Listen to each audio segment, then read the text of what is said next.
ভাই। দাম কি চাচ্ছেন? আমি দাম চাইছিলাম 22 লক্ষ টাকা, মার্কেটে আপনি 18 লক্ষ টাকা বলতেছেন। আমি গরু কিনি আর না কিনি সেটা পরের কথা।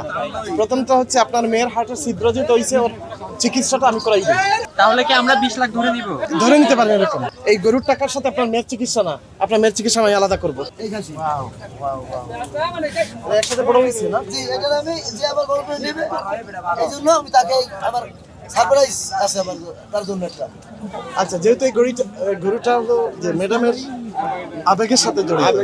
যে যাবে কি সাথে জড়িত, যেহেতু আপনি মাকে ভালোবাসেন, আপনার মাকে নিয়ে এই গল্প যে কোনো কিছু, তাই এই গল্পটা আমি আর বিশ্বাস আপনি নেন। এলে আপনি চাই দেবেন আমাকে, আমি সেইটাই নেব। আচ্ছা, আপনার দাম দাম দাম দাম কি চাচ্ছেন? আমি দাম চাইছিলাম 22 লক্ষ টাকা। 22 লক্ষ টাকা দাম চাচ্ছেন? জি, তাহলে আপনি যেটা খুশি দেবেন ওইটাই আমি নেব। আচ্ছা, আপনার সাথে এ কোনো পর্যন্ত দরদাম নাই। মার্কেটের দাম কত উঠছে? দাম মার্কেটে আপনি 18 লক্ষ টাকা বলতেছে, আমার দেশের বাড়ি থেকে বলছে। আমি ঢাকায় নিয়ে আসছি, আমার বিশ্বাস যে গরুটা আরো বেশি দাম হবে। এই ভিত্তিতে আপনার এটা কি আচ্ছা, যেহেতু এটা ম্যাডামের আবেগের সাথে জড়িত, এই গরু আপনি গরুটা বিক্রি যে ম্যাডাম ওই সময় তো বলেছিল, আমার যতটুকু মনে আছে, যে গরুটা আপনার কাছে দিয়ে দিয়েছিল এবং বলছিল যে এটা আপনার সন্তানের ভবিষ্যতের জন্য রাখেন। জি জি জি। তা আপনি গরুটা বিক্রি করে আপনার প্ল্যান কি? আমার প্ল্যান কি, আমার এই ধরেন দুটো ছেলে মেয়ে আছে, তাদের এক মেয়ের হাতে ছিদ্র আছে, তার অপারেশন করতে হবে। তারপর এই ছেলে মেয়ে ওরা লেখাপড়া করতে আছে, তাদের একটা ভবিষ্যৎ করতে হইবে। আবার আমি গরুটা বিক্রি করে আমি খামারটা একটু বড় করবো, এটাই আমার চিন্তা ভাবনা। আচ্ছা, আপনার মেয়ের হার্টের ছিদ্র? জি। মেয়ের বয়স কত? মেয়ের বছরে 8 বছর। আমি গরু কিনি আর না কিনি সেটা পরের কথা। প্রথমত হচ্ছে আপনার মেয়ের হার্টের ছিদ্র যেটা হয়েছে, ওর চিকিৎসাটা আমি করাই দিই। জি ভাই, আলহামদুলিল্লাহ আলহামদুলিল্লাহ ভাই। আরে ঈদ লাগছে মনে, খুশির জোয়ার সবখানে।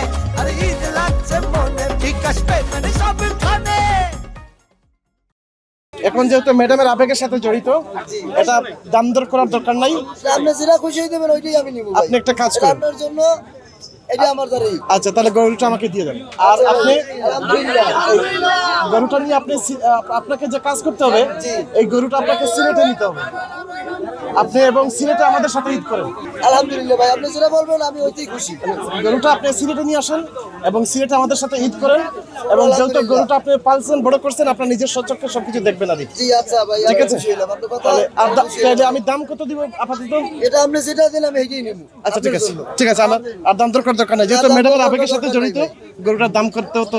এটা তো প্রাইসের ব্যাপার না, এটা তো আবেগের ব্যাপার। আর যেহেতু আবেগের ব্যাপার, উনি যদি এখন বলে 22 লাখ টাকা চাই, 22 লাখ কি দিব? উনি যদি এখন ওনাকে দাম করা হয়েছে 18 লক্ষ, আমি নিশ্চয়ই চেয়ে বেশি দিব। তো এখন হচ্ছে আমার যেহেতু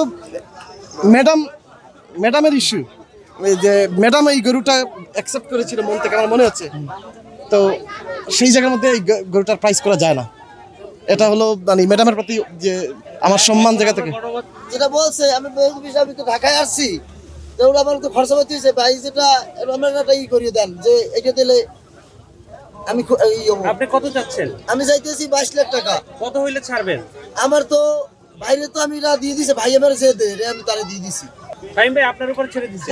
এটা ভাই আমার যেটা দেবে ওইটাই আমি নেব। আচ্ছা, আমি যেটা হোক আমি 18 থেকে 20-এর ভিতরে থাকবো। আচ্ছা ঠিক আছে, ভাই, আমি খুশি। আচ্ছা, আমি খুশি। আপনি এটা নিয়ে চলে আসুন। তাহলে কি আমরা 20 লাখ ধরে নিব? আপাতত ধরে নিতে পারেন এরকম। আমি গরুটা হচ্ছে এখান থেকে আপনারা সিলেটে নিয়ে যাবেন জি, আমার আপনার আছে। ফ্যামিলির সাথে। জি, আমার আছে ফ্যামিলি, আমার কোনো বাচ্চা। আচ্ছা, আপনার ফ্যামিলির সবাইকে আমার পক্ষ থেকে ঈদের দাওয়াত। গরুটা নিয়ে সবাই চলে আসবেন সিলেটে এবং সিলেটে ঈদ করেন আমাদের সাথে। জি ভাই। ঠিক আছে, আমি গরুটা নিয়ে সিলেটে যাবো। এই গরুর টাকার সাথে আপনার মেয়ের চিকিৎসা না, আপনার মেয়ের চিকিৎসা আমি আলাদা করবো। ঠিক আছে, আলহামদুলিল্লাহ।